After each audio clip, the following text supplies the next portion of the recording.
اللہ تعالیٰ ہمیشہ سے یہ چاہتے ہیں کہ میں انسانوں کو انسانوں کی غلامی سے نکالوں اور کس کی غلامی میں لے کر آؤں؟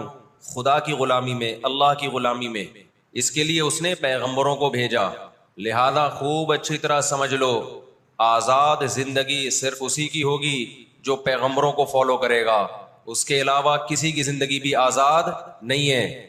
آج جو دنیا میں سیاسی حالات ہیں، دنیا برائی کو اچھائی کہہ رہی ہے اور اچھائی کو برائی کہہ رہی ہے۔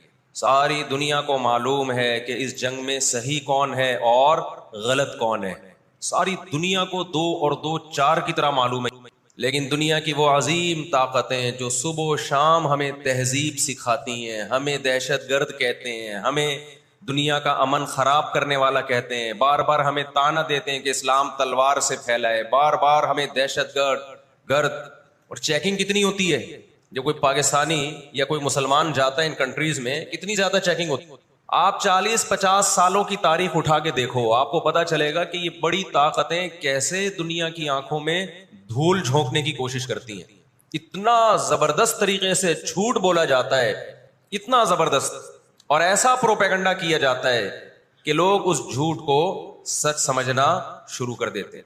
مجھے اکثر ایک بات یاد آتی ہے جو میں اکثر اپنے بیانات میں بھی کہتا رہتا ہوں کہ اللہ تعالیٰ نے جو قیامت بنائی ہے نا، آخرت، بہت سے لوگ قیامت کے منکر ہیں نا، وہ کہتے ہیں مر کے مٹی ہو کے ختم ہو جاتے ہیں۔ سوال پیدا ہوتا ہے کہ دنیا میں اتنا کچھ غلط ہو رہا ہے کہ اگر اللہ نے انسانوں کو مار کے مٹی کر کے ختم کرنا تھا اور حساب و کتاب کا کوئی دن نہیں ہے، پھر معاذ اللہ سے بڑا دنیا میں کوئی ظالم نہیں ہے۔ سب سے بڑا الزام اس خدا پہ ہے جس نے اس کائنات کو بنایا کہ اللہ دنیا میں مظلوموں کو پوچھنے والا کوئی نہیں ہے، تو آخرت میں بھی اگر حساب نہیں ہے تو پھر اللہ میں اور آج کی بڑی طاقتوں میں، ظالم حکمرانوں میں فرق کیا ہو گیا؟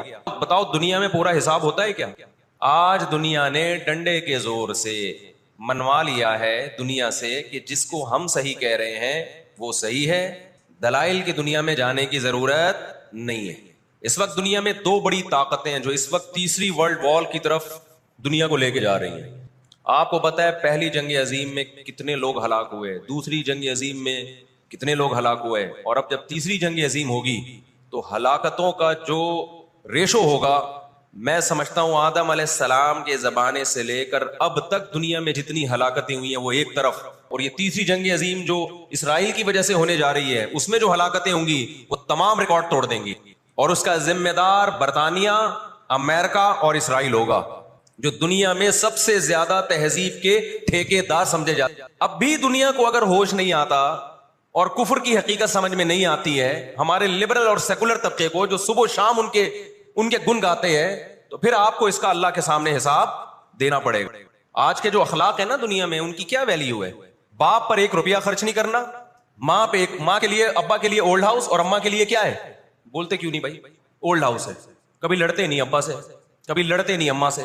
اس سے اچھا وہ بچہ ہے جو کبھی کبھار ابا سے لڑ بھی لیتا ہے، اماں سے لڑ بھی لیتا ہے، لیکن اسے پتا ہے کہ میں نے آخری دم تک ان بوڑھے ماں باپ کو اپنے سے جدا نہیں کرنا۔ وہ لڑکے توبہ استغفار کر لیتا ہے، وہ زیادہ بہتر ہے۔ دیکھنے میں یہ بدتمیز لگے گا آپ کو، خدا کی نظر میں اس کا مقام اس سے زیادہ ہے جو تمیز دار ہے۔ اس تمیز کا کرنا کیا ہے آپ نے؟ کہاں گئی وہ عالمی طاقتیں؟ کہاں گئے وہ تہذیب کے ٹھیکیدار جو ہمیں تہذیب سکھاتے ہیں؟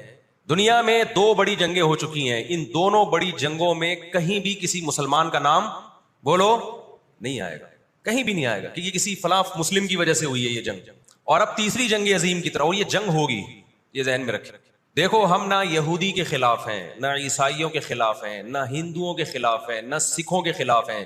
ہندو، سکھ، عیسائی اور یہودی، ان کے بارے میں ہمارے پاس قرآن کی واضح تعلیمات ہیں۔ لا اکراہ فی الدین قد تبین الرشد من الغی، دین میں کوئی زبردستی نہیں ہے، کسی شخص کو مذہب کی تبدیلی پر مجبور نہیں کیا جائے گا، کیونکہ اللہ نے سیدھا راستہ اور غلط راستہ 2 اور 2 4 کی طرح بیان کر دیا ہے۔ جس کا دل چاہے سیدھے راستے پہ چلے، جس کا دل چاہے برے راستے پہ چلے۔ قرآن نے یہ بھی واضح کر دیا کہ آپ کسی پر زبردستی نہیں کر سکتے، تلوار کی زور سے کسی کو اسلام میں داخل نہیں کر سکتے۔ اے اللہ، ہم نے ان غیر مسلموں سے سلوک کیسا کرنا ہے یہ بھی قرآن نے بیان کر دیا۔ لا ينهاكم الله عن الذين لم يقاتلوكم في الدين ولم يخرجوكم من دياركم ان تبروهم، 28واں پارہ۔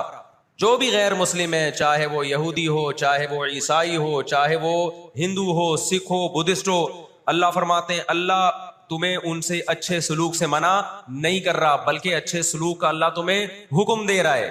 ہمارے نبی صلی اللہ علیہ وسلم جب کوئی یہودی بیمار ہوتا اس کی بھی عیادت کے لیے اسی طرح جایا کرتے تھے جیسے کسی مسلمان کی عیادت کے لیے جاتے۔ ہمارے نبی کی زوجہ ایک یہودی خاندان سے تھیں، وہ اپنے یہودی خاندان کو ہدیے دیا کرتی تھیں، ہمارے نبی صلی اللہ علیہ وسلم نے اس عمل سے انہیں منع نہیں کیا۔ ہماری دشمنی یہودیوں سے نہیں ہے، عیسائیوں سے نہیں ہے، ہماری دشمنی ان یہودیوں سے ہے جو اسرائیل کو سپورٹ کر رہے ہیں۔ آپ اگر قرآن اٹھا کے دیکھیں، اللہ تعالیٰ نے اپنے محبوب ترین پیغمبر موسیٰ کلیم اللہ وقربناہ نجیہ، جن کے بارے میں قرآن کہتا ہے وہ پیغمبر جن کو کوہ طور پہ بلا کے میں ان سے سرگوشیاں کیا کرتا تھا، اس پیغمبر کو اللہ نے اس قوم کی طرف بھیجا۔ کس قدر ٹینشن دی یہودیوں نے موسیٰ علیہ السلام، کیسے معجزے اپنی آنکھوں سے دیکھ رہے ہیں، درجنوں مرتبہ لاٹھی کو سانپ بنتے ہوئے دیکھا، سمندر کو اپنے سامنے دو ٹکڑے ہوتے ہوئے اس قوم نے دیکھا۔ 1 ارب سے زیادہ مسلمان ہیں، 1 ارب سے زیادہ، اور یہودی کتنا ہے؟ 1 کروڑ بھی میرا خیال ہے نہیں ہوگا، لیکن یہ 1 ارب سے زیادہ مسلمان کس کے کنٹرول میں ہیں؟ اور میں آپ کی اطلاع کے لیے عرض کروں، اس وقت اسرائیل امریکہ کا غلام نہیں ہے، خوب سمجھ لیں، امریکہ کی گچی کس نے پکڑی ہوئی ہے؟ اسرائیل نے پکڑی ہوئی ہے۔ انڈیا، اسرائیل انڈیا کا غلام نہیں ہے، انڈیا کی گچی پکڑی ہوئی ہے کس نے؟ گچی سمجھتے ہو؟ گچی یہاں سے پکڑ کے نا بندہ ہل نہ سکے، چھوٹا سا ملک ہے، سازشوں کی وجہ سے، طاقت کی وجہ سے نہیں، مکاریوں اور سازشوں کی وجہ سے دنیا کو کنٹرول میں کیا ہوا ہے۔ سازشیں کسے کہتے ہیں؟ ایک بہت طاقتور آدمی جو آپ کے کنٹرول میں نہ ہو، آپ اس کے کسی راز پہ مطلع ہو جائیں، اسے کسی برائی میں ڈالیں اور خفیہ ویڈیو بنا لیں آپ، اور بولیں جو میں کہہ رہا ہوں کرتا رہے ورنہ یہ ویڈیو لیک کر دوں گا۔ وہ انتہائی پاورفل آدمی بھی کنٹرول میں کس کے آ جائے گا؟ ایک انتہائی کمزور آدمی کے کنٹرول میں۔ یہودیوں پر ان کی بدعمالیوں کی وجہ سے قرآن کیا کہتا ہے؟ غربت علیہم الذلہ، انہوں نے پیغمبروں کو قتل کیا، انہوں نے موسیٰ علیہ السلام کو صرف ستایا نہیں، بے انتہا ستایا، اتنے سارے معجزے دیکھنے کے بعد انہوں نے عیسیٰ ابن مریم کو اللہ کا بیٹا کہا، عیسیٰ ابن مریم کو معاذ اللہ ولد الزنا کہا، حالانکہ ان کی اپنی کتابوں میں آج تک عیسیٰ ابن مریم کی گواہی، ان کے نبوت کے علامات موجود ہیں۔ آپ کو پتہ ہے یہودی مدینہ میں کیوں آباد ہوئے؟ آخری نبی کے انتظار کے لیے، ورنہ مدینہ اور یہودیوں کا آپس میں کوئی لنک بنتا نہیں ہے۔ یہ لوگ جایا کرتے تھے سفر کر کے، راستے میں مدینہ کا نخلستان تھا۔ تاریخ کی کتابوں میں لکھا ہے کہ انہوں نے دیکھا کہ آخری نبی محمد صلی اللہ علیہ وسلم جس علاقے میں آئیں گے، نبوت کا اعلان کریں گے، اس تمام علامات اس علاقے میں پائی جاتی ہیں۔ لیکن نبی صلی اللہ علیہ وسلم کے دنیا میں آنے کے بعد جیسے انہوں نے اپنی کتابوں میں عیسیٰ ابن مریم کا تذکرہ ہونے کے باوجود ان کا انکار کیا حسد اور جیلیسی کی وجہ سے، اسی طرح انہوں نے محمد صلی اللہ علیہ وسلم کی نبوت کا انکار کیا۔ قرآن کہتے ہیں اس کی بیس بھی کیا تھی؟ حسد اور جیلیسی۔ دیکھو اللہ کا قاعدہ ہے کہ دنیا میں جو حد سے زیادہ آگے نکلنے کی کوشش کرتا ہے نا، اپنی اوقات سے زیادہ، حق علی اللہ الا یرتفع شیء الا وضعہ، نبی صلی اللہ علیہ وسلم نے فرمایا اللہ نے اپنے اوپر یہ بات لازم کر لی ہے کہ جو چیز بھی حد سے آگے نکلے گی اللہ اس کو زمین پہ گرا دے گا۔ آج بھی آپ نے دیکھا ہوگا نا، بہت سے لوگ ہر وقت میں کرتے کرتے تکبر سے دماغ خراب ہونے لگتا ہے، اللہ کی قدرت حرکت میں آتی اور اللہ ایک ہی دفعہ میں نیچے پٹکتے ہیں اس کو۔ نبی صلی اللہ علیہ وسلم نے فرمایا اللہ تعالیٰ کہتے ہیں الکبریاء ردائی، تکبر میری چادر ہے، جو مجھ سے اس چادر میں شرکت کی اور الجھنے کی کوشش کرے گا میں اس کو رسوا کر دوں گا۔ یہی 100% یہ معاملہ اللہ نے یہودیوں کے ساتھ کیا ہے۔ یہ لاڈلی قوم تھی، اللہ نے ان میں بہت سارے پیغمبر بھیجے، موسیٰ کلیم اللہ بھیجے جنہوں نے ان کو فرعون کے تسلط سے آزاد کرایا۔ اتنے سارے معجزے دیکھنے کے بعد جب ان کو حکم ہوا اللہ کی راہ میں جہاد کرو تو انہوں نے کیا کہا؟ اذهب انت وربک فقاتلا انا ہاہنا قاعدون، اے موسیٰ تو اور تیرا رب جا کے لڑ، ہم یہیں بیٹھ کے تماشا دیکھ رہے ہیں۔ اللہ نے کیا کیا ہے؟ ابراہیم علیہ السلام کے جو 2 بیٹے تھے نا، ایک اسماعیل اور ایک اسحاق، تو اللہ نے نبوت کہاں شفٹ کر دی؟ اسماعیل علیہ السلام کی اولاد، کہ اب جو آخری پیغمبر آئے گا وہ اسحاق علیہ السلام کی اولاد میں نہیں ہوگا، وہ بنی اسرائیل میں سے نہیں ہوگا۔ اسرائیل یعقوب علیہ السلام کا لقب ہے، یعقوب علیہ السلام کی اولاد میں نہیں ہوگا، وہ کس کی اولاد میں ہوگا؟ اسماعیل علیہ السلام۔ ان کے اندر 2 بیماریاں، ایک حسد کہ فلاں کو نعمت کیوں مل رہی ہے، اور ایک دنیا سے محبت۔ قرآن کہتا ہے یود احدہم لو یعمر الف سنہ، ان میں سے ہر شخص چاہتا ہے کہ کم سے کم اس کی عمر کتنی ہونی چاہیے؟ 1000 سال۔ اور مسلمان دنیا سے محبت نہیں کرتا۔ تو آپ بتاؤ دو ایسی قوموں کا مقابلہ ہو کہ ایک زندہ رہنے کے لیے لڑ رہی ہو اور ایک موت کے لیے لڑ رہی ہو، تو فتح کس کو ملے گی؟ جو موت کے لیے لڑتا ہے. پہلے حضرت عیسیٰ علیہ السلام کا انکار کیا، اللہ نے عیسیٰ علیہ السلام کو ماں کی گود میں زبان دی کہ میں ولد الزنا نہیں ہوں. انہوں نے وہ معجزے اپنی آنکھوں سے دیکھے، مگر کیوں نہیں مانا؟ اس لیے کہ اپنی چودراہٹ جا رہی تھی. جب مذہبی چودراہٹ انسان میں آتی ہے نا، وہ بہت خطرناک ہوتی ہے، کیونکہ مذہب میں عزت بہت ملتی ہے. ہم نے بڑے بڑے علماء سے سنا تبلیغ میں عالم کے لیے 1 سال رکھا ہوا ہے، غیر عالم کے لیے نہیں رکھا ہوا. میں جب اپنے شیخ سے بیعت ہوا تو مجھے انہوں نے بہت سارے معمولات بتا دیے کہ یہ ذکر اتنے لمبے چوڑے. میں حیران تھا کہ وہ فلاں بیعت ہو کر گیا ہے، اس کو تو کم معمولات بتائے، ہم تو مولانا ہے. تو ہمارے شیخ نے کہا کہ عالم کے بگڑنے کا اندیشہ عامی آدمی کے بگڑنے سے بولو زیادہ ہے. عزت بھی ملتی ہے جب علم ہوتا ہے، شہرت بھی ملتی ہے. عزت، شہرت، دولت، یہ 3 چیزیں انسان کی کھوپڑی کو کیا کرتی ہیں؟ بولو خراب. قرآن کیا کہتا ہے؟ ان لوگوں میں انا پیدا ہو گئی، ہم نے ان کو علم، یہودیوں کو علم پر بھی دنیا کا علم بھی دیا، دین کا علم بھی دیا. اور داؤد اور سلیمان علیہ السلام کے ذریعے دنیا میں ان کی خلافتیں قائم ہوئی. تو بجائے اللہ کے شکر گزار بننے کے تکبر سے کھوپڑی آؤٹ ہونا بولو شروع. اللہ سے کوئی نہیں لڑ سکتا. جب تکبر آئے گا آپ کے اندر، بجائے اس کے کہ آپ اللہ کا شکر ادا کرو. بہت بڑے حصے پر یہودیوں نے حکومت کی ہے. ایسے ایسے پیغمبر اللہ نے یہودیوں کو دیے جو نہ عیسائیوں کے حصے میں آئے نہ مسلمانوں کے حصے، یعنی کثرت کے اعتبار سے اتنے زیادہ. ہمیں اللہ نے سید الانبیاء دیے محمد صلی اللہ علیہ وسلم، ہم پر سب سے زیادہ احسان ہے. لیکن کثرت کو دیکھا جائے تو جتنے کثرت سے پیغمبر یہودیوں کے پاس آئے، اتنی کثرت سے پیغمبر کسی اور قوم کے پاس نہیں آئے. پھر اللہ نے داؤد اور سلیمان علیہ السلام کے ذریعے ان کو بڑی بڑی حکومتیں دی.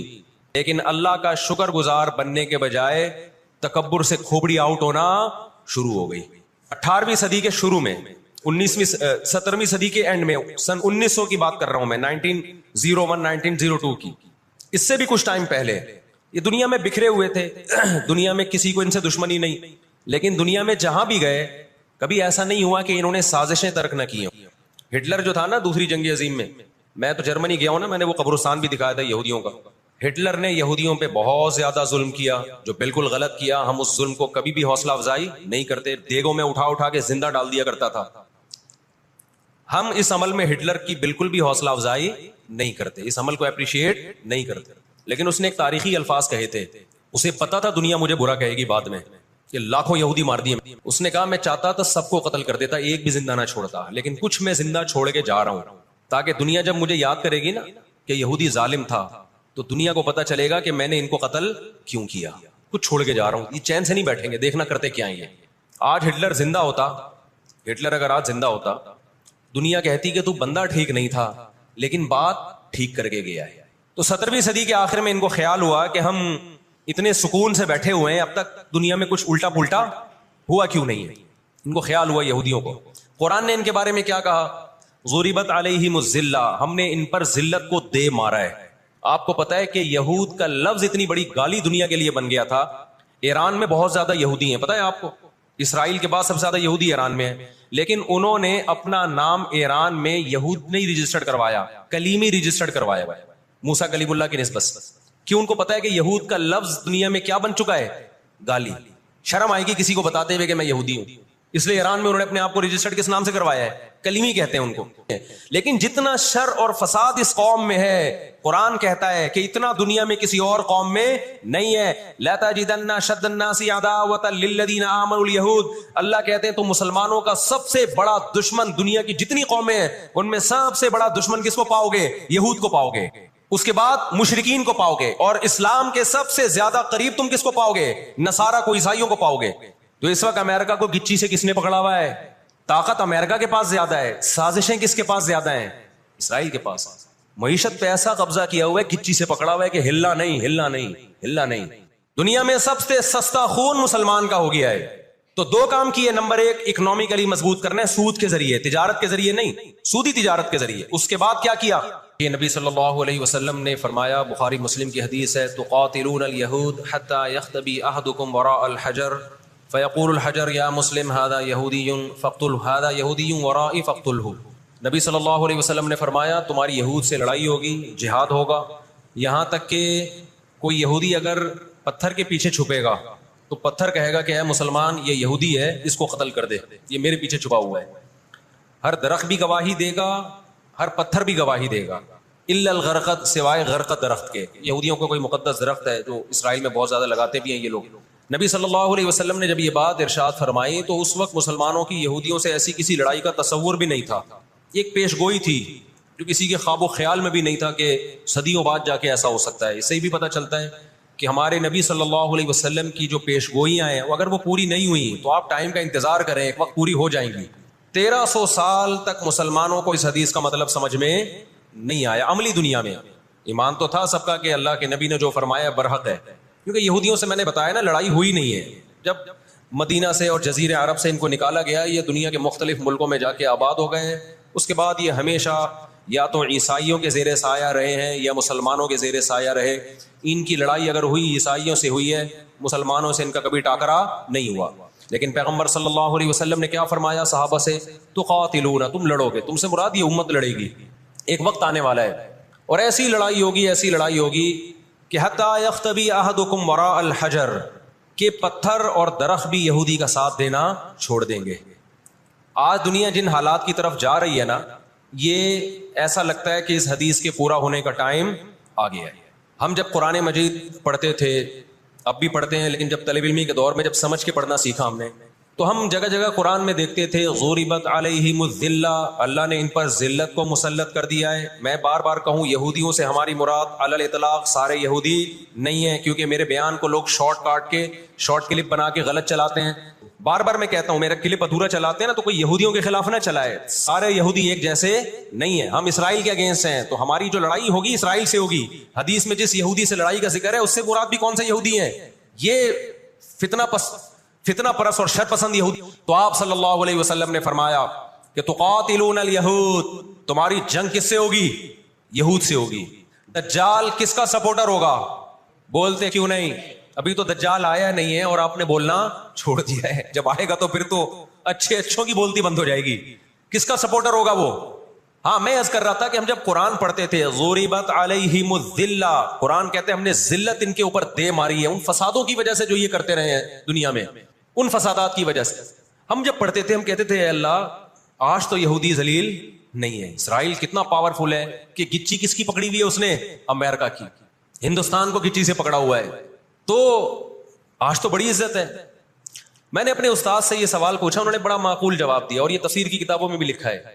دیکھیں آپ یہودیوں کی ہسٹری اٹھا کے دیکھیں نا، ہمیشہ کوئی نہ کوئی ایسا ان پر مسلط ہوا ہے جنہوں نے ان کی شرارتوں کا مزہ ان کو دنیا میں چکھایا ہے۔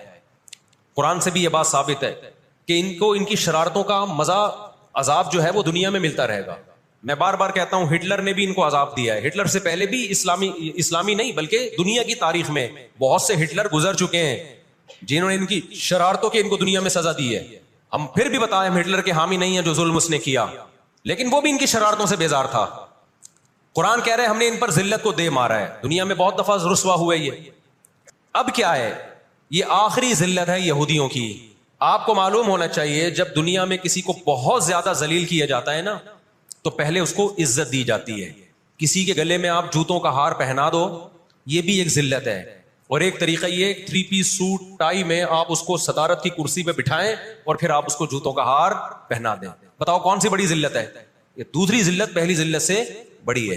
پوری دنیا میں مار کھانے کے بعد نا اپنی شرارتوں کی وجہ سے آج اللہ نے ان کو ایک تھوڑی سی حکومت دی ہے، ایک چھوٹا سا کنٹری۔ آپ اگر اسرائیل کو نقشے میں دیکھیں گے تو کراچی بھی بڑا ہے اسرائیل سے، اتنا چھوٹا ملک، اتنا چھوٹا ملک، اور تعداد بھی بہت تھوڑی۔ اللہ نے انہیں کچھ وقت پنپنے دیا ہے۔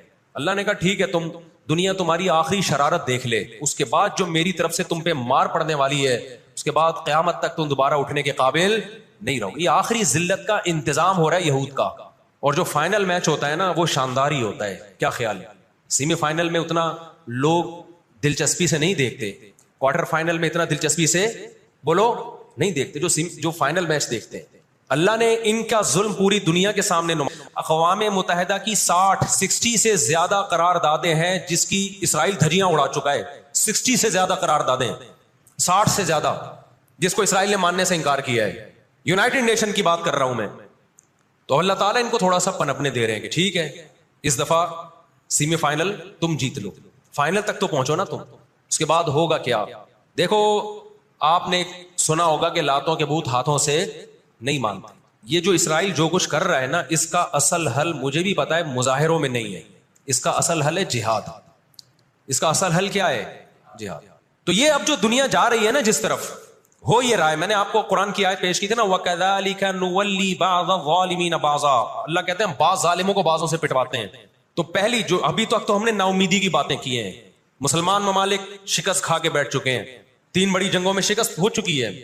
اس کے بعد اب کسی مسلم کنٹری میں اسرائیل پر چڑھائی کی طاقت نہیں ہے. ان کو پتا ہے پیچھے امریکہ بیٹھا ہوا ہے, پورا یورپ. رشیا نے یوکرائن جیسے اتنے سے کنٹری پہ حملہ کیا. آپ نقشے میں دیکھیں یوکرائن اتنا سا ہے, رشیا کیا ہے, یوں اگر وہ پاؤں بھی رکھ دینا تو کچل دے. لیکن جیت گیا کیا وہ جنگ؟ بولتے کیوں نہیں؟ کیوں؟ یوکرائن اتنا سا ہے مگر اس کے پیچھے کون ہے؟ پورا یورپ ہے, پورا یورپ اس کے پیچھے. یہ جنگ طول پکڑتی جا رہی ہے. رشیا اب تک یوکرائن کو کنٹرول میں نہیں لے سکتی. اور مجھے تو ایسا لگتا ہے, میں کوئی یقینی رپورٹ نہیں ہے, شاید اس جنگ کے پیچھے بھی اسرائیل کی سازش ہو. ان کو پتا تھا کہ ایک ہمارا دشمن ہے سوویت یونین, روس. جب 1956 میں جنگ ہوئی ہے نا, برطانیہ, فرانس اور اسرائیل نے مل کے حملہ کیا تھا مصر پہ, تو دھمکی کس نے دی تھی؟ روس کی دھمکی سے پیچھے ہٹے. روس نے کہا تھا نیوکلیئر اٹیک کروں گا میں, وہ پیچھے ہٹ گئے. روس مسلمانوں کی خیر خواہی میں نہیں کر رہا تھا. روس کو یہ تھا کہ جب دنیا کا باپ میں بننا چاہتا ہوں تو تم دنیا کے باپ بننے کی کوشش کیوں کر رہے ہو؟ اگر یہ باپ بن گئے تو اس کو پتا تھا ہماری چودراہٹ ختم ہو جائے گی. تو اللہ ایک ظالم کو دوسرے ظالم سے پٹواتے ہیں. تو آج بھی رشیا, چائنا وہ اسرائیل کے حق میں نہیں ہے. عین ممکن ہے اللہ مظلوموں کی آواز سے ایسے حالات پیدا کر دے کہ اس جنگ میں براہ راست کون کود پڑے؟ سوویت یونین کود پڑے. اور اگر سوویت یونین اس جنگ میں کود پڑا جس کے پورے چانس لگ رہے ہیں, تو پھر یہ تیسری جنگ عظیم کی طرف معاملہ جائے گا, اور اس کے ذمہ دار مسلمان ہی ہوں گے. اس کے ذمہ دار ناجائز اسرائیل ہے. اور پھر دنیا میں جو تباہی ہوگی نا, تباہی ہوگی وہ میرے اور آپ کے تصور سے بھی زیادہ ہے. کیونکہ اب تلواروں سے یا صرف ہوائی جہازوں سے جنگ نہیں ہوتی, اب سب کے پاس نیوکلیئر ہتھیار ہیں, اب ایٹم بم چلیں گے. تو آج اگر یہ اسرائیل کا ہاتھ زبردستی روک لیتے ہیں تو دنیا بڑی تباہی سے بچ جائے گی. اور اگر یہ دنیا اسرائیل کا ہاتھ نہیں روکتی اور اس جنگ کو بند کرنے کی کوشش نہیں کرتی, تو بھائی جو تیسری جنگ کی طرف معاملات جا رہے ہیں اس کے ذمہ دار یہ لوگ ہوں گے جو دنیا میں تہذیب کے ٹھیکیدار ہیں. یہاں تک بات سمجھ میں آ گئی کہ نہیں آ گئی؟ دوسری بات, ہمیں قرآن و سنت میں اس بارے میں کیا ہدایات ملتی ہیں؟ اللہ کہتا ہے میں نے یہود پہ ذلت کو مسلط کر دیا ہے. اس آیت میں اور اس حدیث میں جو میں نے تقاتلون الیہود والی حدیث پڑھی, اس میں مسلمانوں کے لیے خوشخبری ہے کہ اللہ تعالیٰ نے جیسے بنی اسرائیل انتہائی کمزور تھے, فرعون کا ظلم اور بربریت کا شکار تھے, اللہ سورہ قصص میں کہتے ہیں وَنُرِيدُ أَن نَّمُنَّ عَلَى الَّذِينَ اسْتُضْعِفُوا فِي الْأَرْضِ, ہم نے ارادہ کیا کہ زمین میں کمزور ترین لوگوں کو اٹھا کے زمین کا امام بنا دیں گے, طاقتور پہ غالب کر دیں گے. بہت دفعہ ایسا ہوا ہے, کم من فئۃ قلیلۃ غلبت فئۃ کثیرۃ باذن اللہ. اللہ کہتے ہیں دنیا کے نقشوں میں جو غالب ہوتا ہے, جس کی فتح اسباب کی دنیا میں یقینی ہوتی ہے, میں بہت تھوڑی سی جماعت کو طاقتور بنا کے دنیا کا امام بنا دیتا ہوں. ہمیں اللہ کی رحمت سے اور قرآن اور حدیث کی جو بشارتیں مل رہی ہیں اس سے پوری امید ہے انشاءاللہ یہ اسرائیل کی شکست پہ اور یہودیوں کی ہمیشہ کے لیے شکست پہ اس کا نتیجہ نکلے گا انشاءاللہ.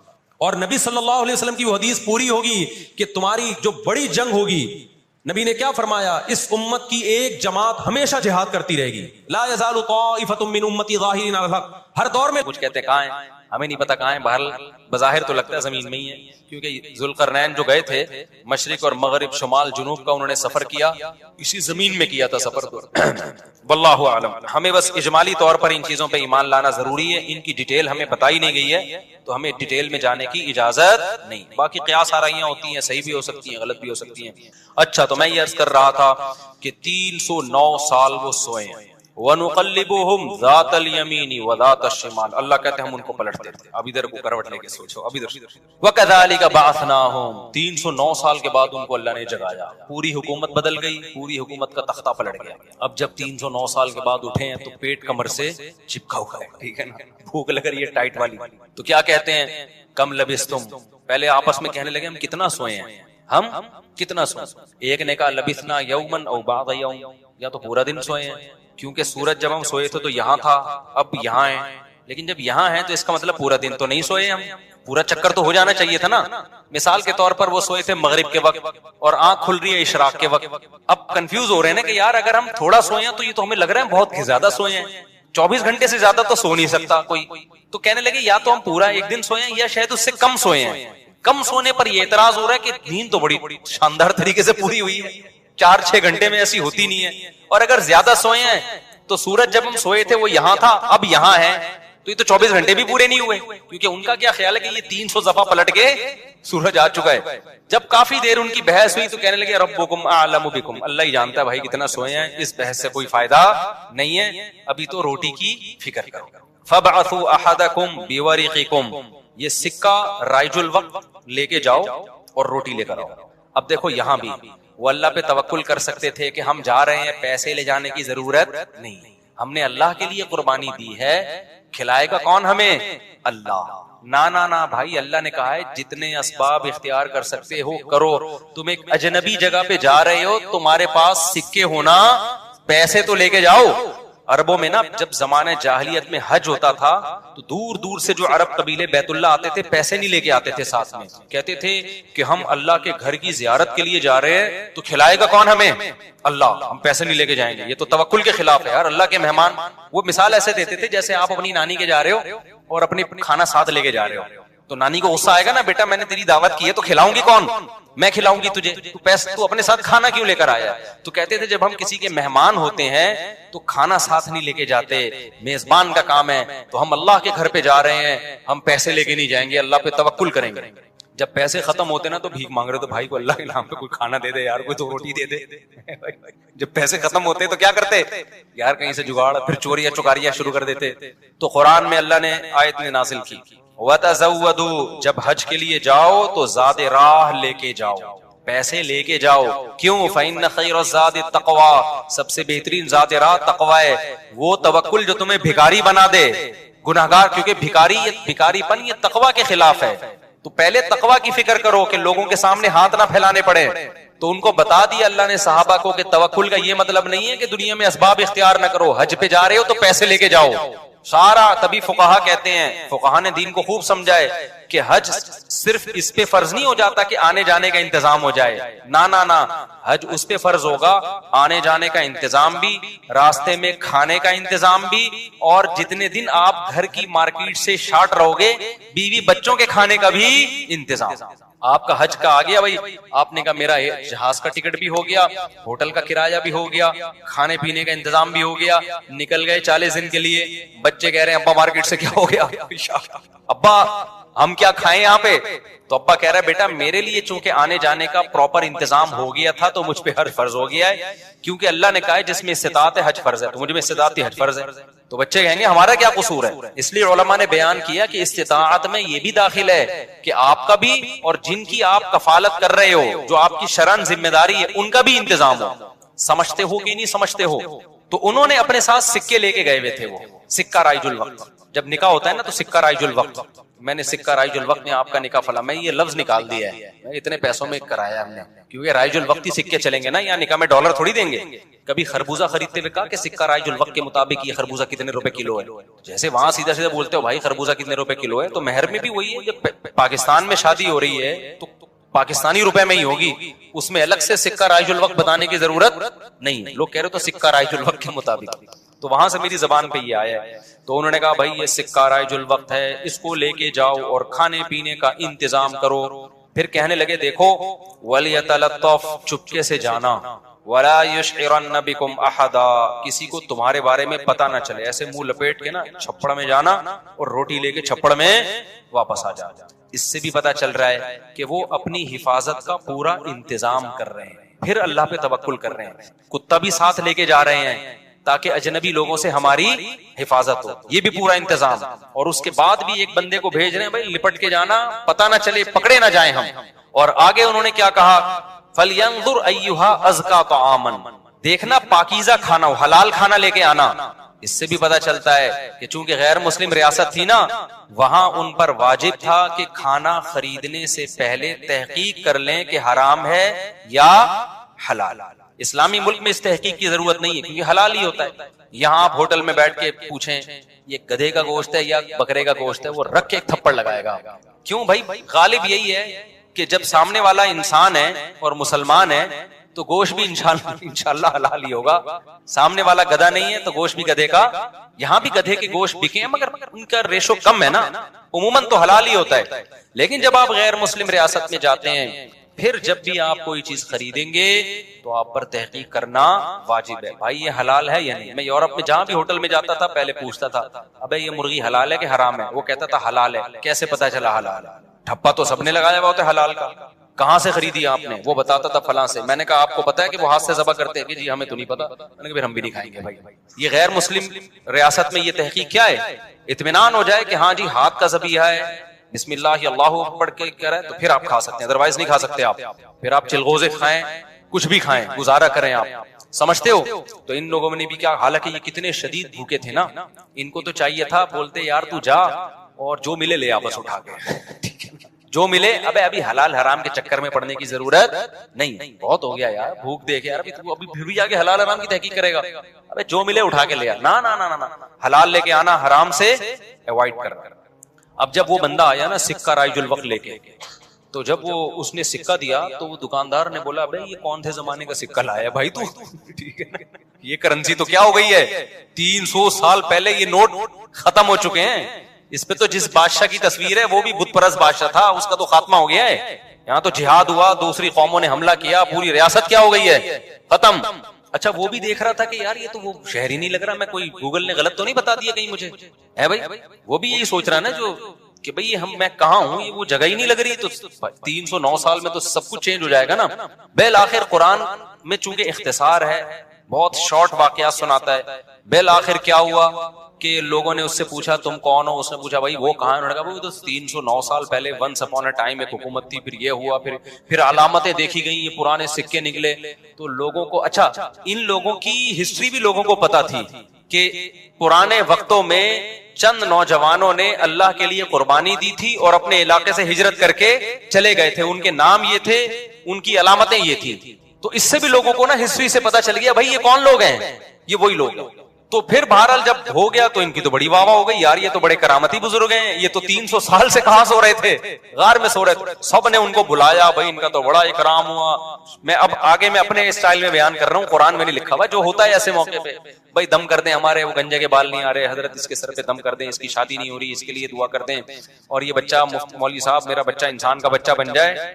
ہم نے جب پیدا کیا تھا اس وقت انسان تھا, لیکن اب جو رپورٹ ہے اس کے مطابق یہی جو شکایتیں آ رہی ہوتی ہیں, کوئی پھونک لگا دیں, کوئی تبلیغ میں نکال دیں, کوئی نصیحت کر دیں, جو بھی ان کا اتنی عزت ہو گئی, اتنی عزت ہو گئی. پھر انہوں نے وہ سب آ گئے اور ان کی بڑی, جو اللہ نے نا ان کی دعا ایسے قبول کی کہ بجائے ہجرت کرنے کے انہی کے وطن کو ان کے لیے سوٹیبل بنا. اور بالآخر ایک وقت کے بعد ان کی طبعی موت ہوئی. تو اب لوگوں میں جھگڑا ہو گیا, بھائی ان کی موت واقع ہو گئی ہے. تو یہ چونکہ ایک بڑا تاریخی واقعہ ہوا ہے, تاریخی واقعہ ہوا ہے نا, اس واقعے کو محفوظ رکھنا. ہسٹری تو ہر ایک چاہتا ہے نا محفوظ ہو, اور وہ ہسٹری جس میں کوئی سبق ہو. تو کسی نے کہا ہم قبہ بنائیں گے, کسی نے کہا ہم کیا بنائیں گے. لیکن جو غالب لوگ تھے, جن کو اللہ نے غلبہ دیا تھا, انہوں نے کہا لنتخذن علیہم مسجدا, ہم ان کے غار, کہا جاتا ہے کہ اسی غار میں ان کو دفن کیا گیا, جس غار میں انہوں نے زندگی گزاری نا, ہم ان کے غار کے قریب ایک مسجد بنائیں گے تاکہ اس مسجد میں نماز بھی ہو, عبادت بھی ہو, عقیدہ توحید بھی زندہ رہے. کیونکہ انہوں نے قربانی توحید کے لیے دی تھی, اور مسجد توحید کا سب سے بڑا ذریعہ ہے. مسجد بتاتی ہے کہ صرف اللہ کو پکارا جائے گا, تو انہوں نے پھر وہاں مسجد بنا. تو اب بعض لوگ اس سے کہتے ہیں, اس سے پتہ چلتا ہے مزاروں پہ مسجدیں بنانا جائز ہے. نہ, اس وقت ان کی قبر کے قریب مسجد بنائی گئی تھی توحید کو زندہ کرنے کے لیے. اب قبروں پہ مسجد بنانے سے توحید کا بیڑا غرق ہوتا ہے. اب شرک اور بت پرستی پھیلتی ہے اس سے, اس لیے علماء کہتے ہیں اب قبرستانوں میں مسجدیں نہیں بنائی جائیں گی.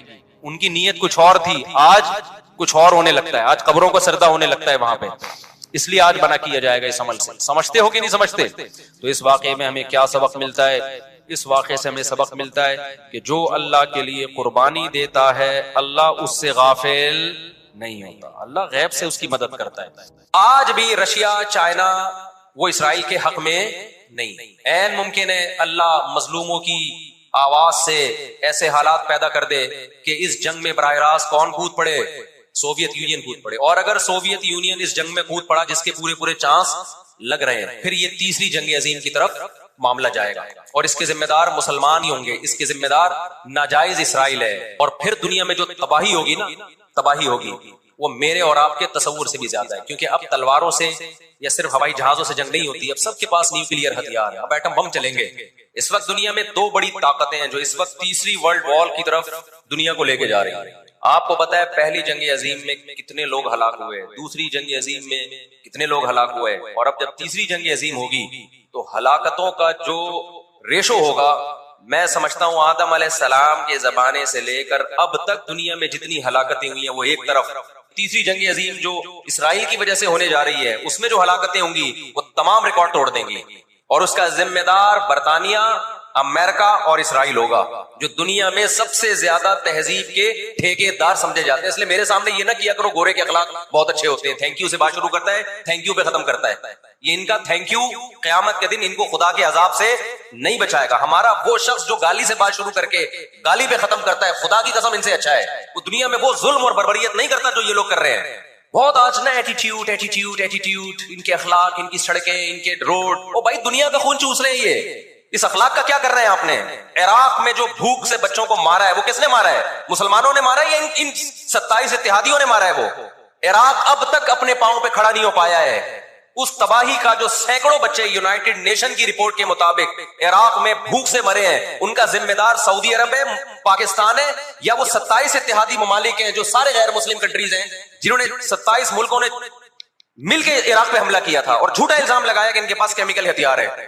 اب بھی دنیا کو اگر ہوش نہیں آتا اور کفر کی حقیقت سمجھ میں نہیں آتی ہے، ہمارے لبرل اور سیکولر طبقے کو جو صبح و شام ان کے گن گاتے ہیں، تو پھر آپ کو اس کا اللہ کے سامنے حساب دینا پڑے گا۔ کہاں گئی وہ عالمی طاقتیں، کہاں گئے وہ تہذیب کے ٹھیکیدار جو ہمیں تہذیب سکھاتے ہیں؟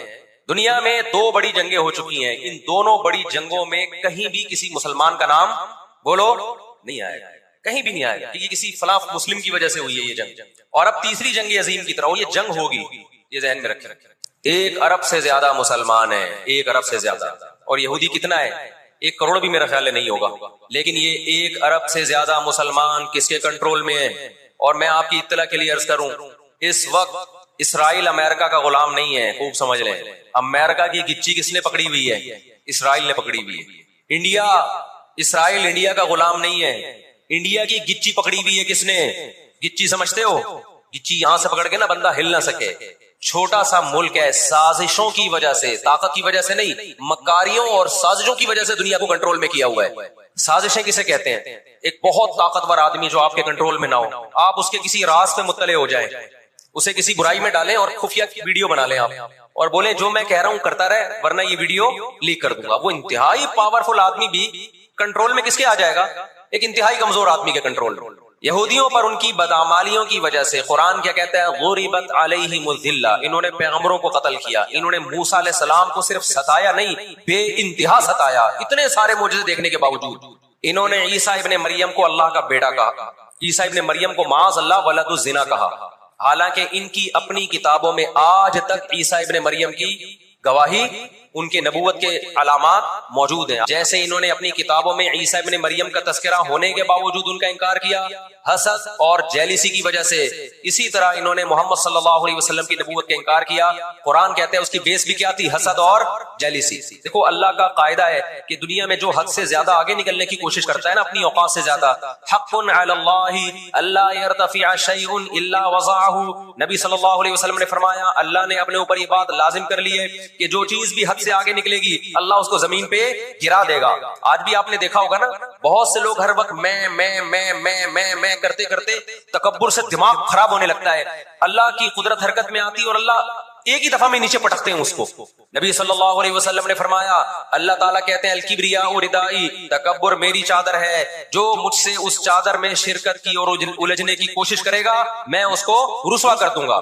یہی 100% یہ معاملہ اللہ نے یہودیوں کے ساتھ کیا ہے۔ یہ لاڈلی قوم تھی، اللہ نے ان میں بہت سارے پیغمبر بھیجے، موسیٰ کلیم اللہ بھیجے جنہوں نے ان کو فرعون کے تسلط سے آزاد کرایا۔ اتنے سارے معجزے دیکھنے کے بعد جب ان کو حکم ہوا اللہ کی راہ میں جہاد کرو تو انہوں نے کیا کہا؟ اذهب انت وربك فقاتلا انا هاهنا قاعدون، اے موسیٰ تو اور تیرا رب جا کے لڑ، ہم یہیں بیٹھ کے تماشا دیکھ رہے ہیں۔ آپ کو پتا ہے کہ یہود کا لفظ اتنی بڑی گالی دنیا کے لیے بن گیا تھا۔ آج دنیا میں بہت سے لوگ کہتے ہیں یہ عرب کنٹریز کیوں نہیں کر رہے؟ بھائی عرب ممالک 3 بڑی جنگیں لڑ چکے ہیں۔ یہ جو لوگ الزام لگاتے ہیں نا کہ عرب چپ کر کے بیٹھے ہوئے ہیں، مصر کیوں نہیں کر رہا؟ مصر کی سرحد ملتی ہے اسرائیل سے، شام کی سرحد ملتی ہے اردن